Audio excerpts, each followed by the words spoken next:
Today is World Consumer Rights Day. The Ministry of Cooperatives and Internal Trade organized an awareness program to mark this day.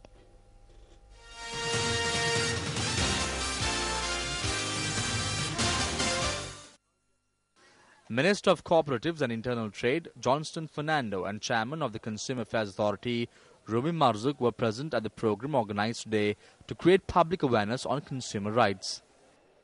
Speaking at the occasion, the minister said that his ministry is working tirelessly to ensure the protection of consumer rights. There was a law on displaying prices, and the first thing we did was to implement the law. When the price is not displayed, consumers don't know the price they have to pay. They can be cheated. We were able to increase the number of raids carried out to 40,000 by 2010 to 2011 from the initial figure of 4,000. With more raids being carried out, a disciplined business community can be created. Consumers can also be protected.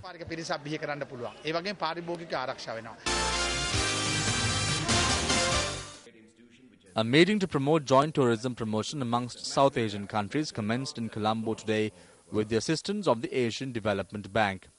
The joint tourism promotion website was also launched today.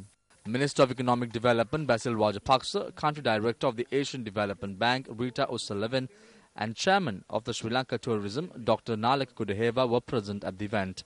Close attention would be paid on the strategies that could be used for tourism promotion to boost regional cooperation and economic growth.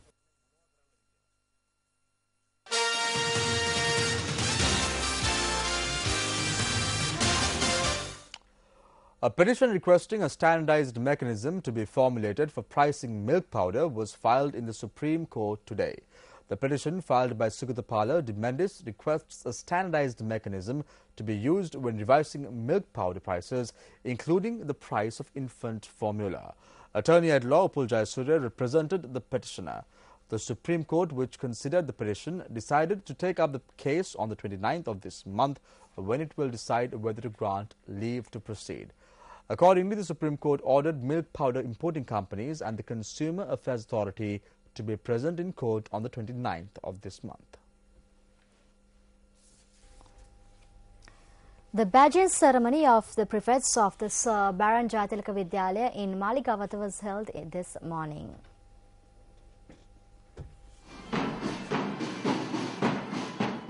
The chief guest at the occasion was Director for New Media News at Newsfest, Susel Kindalpitiya.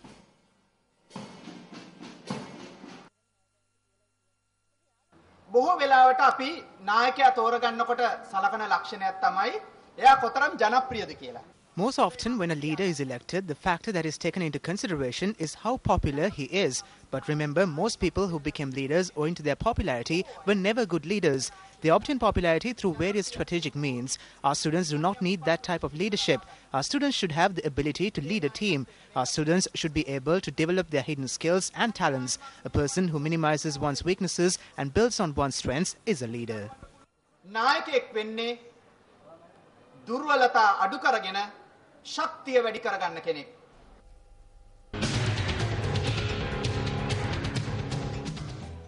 The Sri Jayawardhanapura Hospital is a special institution as it was constructed through a grant provided by a friendly country in appreciation of the diplomacy of a former leader.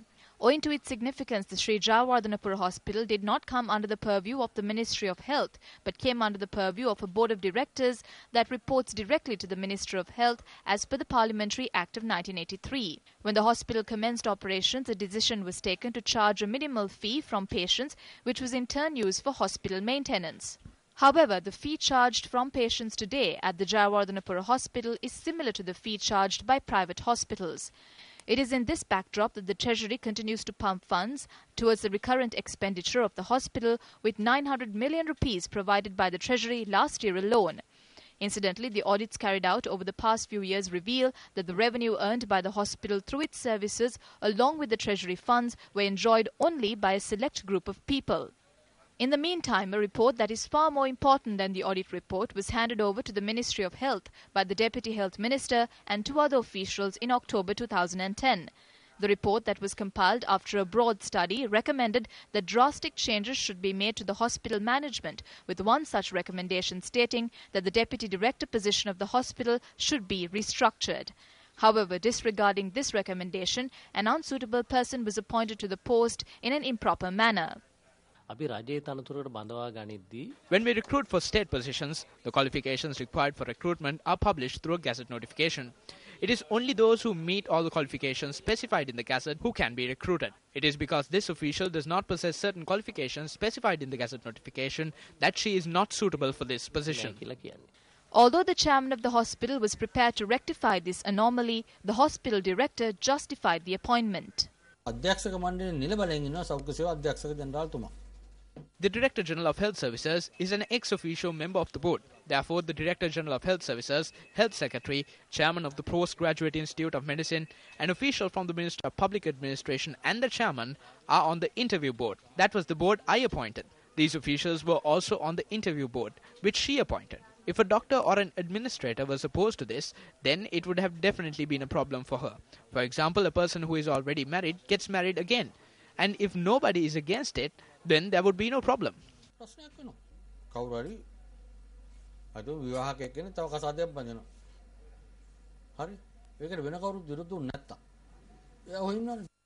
In a backdrop where there are no objections to illegal appointments, Action TV delves into the misuse of public funds that is rife at the Sri Jayawardhanapura Hospital tomorrow.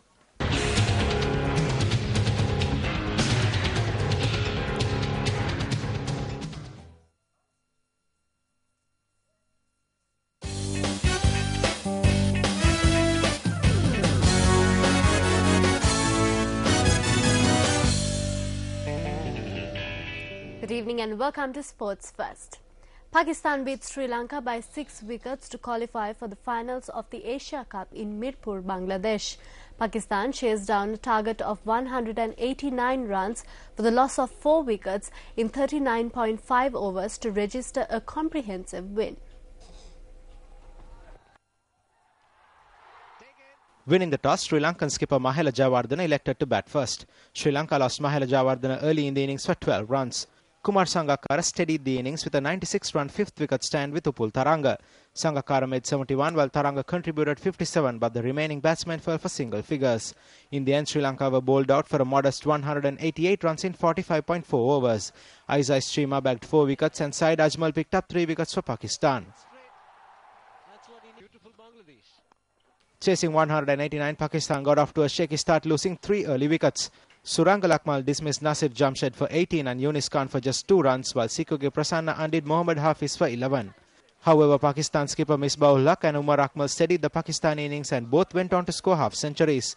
The Pakistanis continued to dominate the Sri Lankan bowlers and reached their target for the loss of 4 wickets in 39.5 overs to qualify for the finals of the tournament. Umar Akmal scored an impressive 77 runs while Misbah-ul-Haq made an unbeaten 72.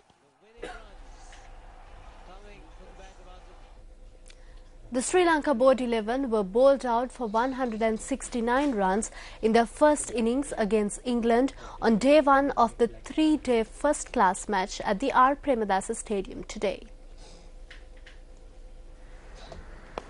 Winning the toss, Sri Lanka Board 11 skipper Prasanna Jayawardena elected to bat first. Arshen Silva top scored for Sri Lanka with 66 runs while Sachitra Serasinghe contributed 31. Monty Panesa bagged 5 wickets for England while James Anderson picked up 4 wickets to restrict the Lankans to 169. In reply, England were 6 runs for no loss at stumps. Vernon Philander and Dale Steyn flattened the New Zealand batting lineup as the hosts were bowled out for 185 runs in their first innings on day 1 of the second test in Hamilton, New Zealand.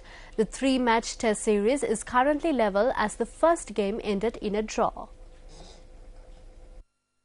Winning the toss, South African skipper Graham Smith elected to field first. The New Zealanders showed discomfort in handling the South African pace attack as wickets kept falling at regular intervals.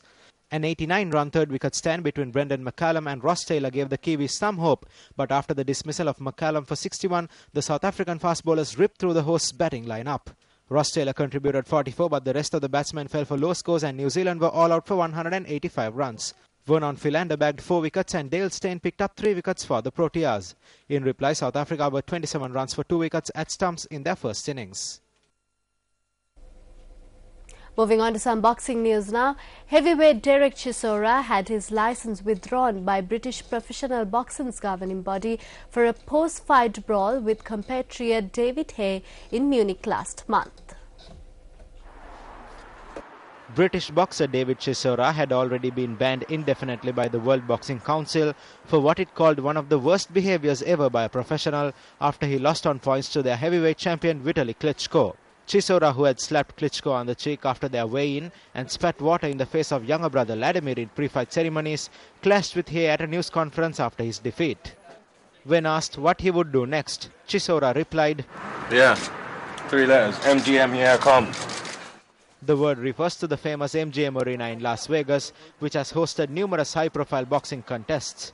If Chisora were to fight in Las Vegas, the British Boxing Board of Control's verdict would not affect him.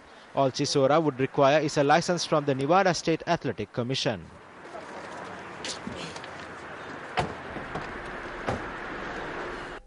Thank you, Pushani, for the sports news. Well, that's the wrap of your primetime news bulletin here on NTV Sports. But if you missed any of the stories, you can log on to newsfirst.lk. I'm Krishna Panditaratna. And I'm Shamir Rasuldin. Join us again tomorrow, same time, same place. Till then, take care and good night.